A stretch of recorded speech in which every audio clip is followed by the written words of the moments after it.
tinanong mo siya, pa, ano ba ang kailangan mo dito sa loob? Ang sinasabi lang niya, mga, alam mo yon, mga bagay na shaving cream, Coke Zero,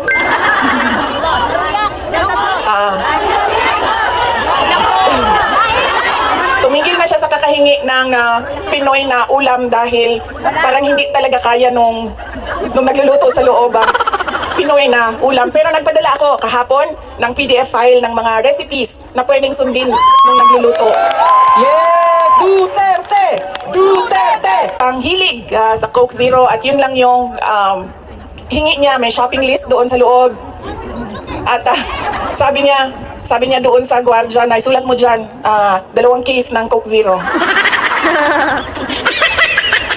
Kahapon, bago ako umalis, tinuruan ako ng gwardiya. Sabi niya, pwede ka naman bumili dyan sa vendo tapos iiwan mo para sa kanya. So sabi ko, Papa, anong gusto mo dito? Sabi niya, Coke Zero lang.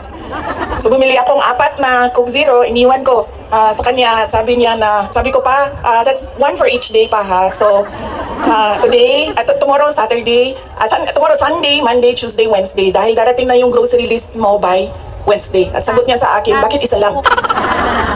Sabi naman nung gwardiya, sabi niya, he has to have at least 2 because he already drank upstairs 1 Coke Zero. And then sabi ko, sige pa, sabi ko, babalik naman ako sa Lunes. Sabi ko, 2 bukas Sunday and 2 sa Monday. Tapos i-replenish ko na lang yung Coke Zero mo. Sabi ko sa kanya, alam mo pa, sinasabi sa'yo ng doktor, maglakad ka daw. Huwag kang nakaupo lang sa kwarto mo.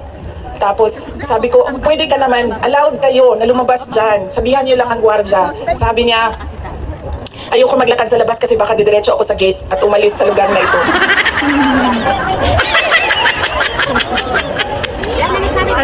Nagkakaroon na rin siya ng mga kaibigan, yung mga tao doon sa loob ay nagiging kaibigan na niya. At hindi ko lang alam, baka paglabas niya marunong na mag-Dutch. Pero karamihan nung kasama niya sa loob ay French speaking.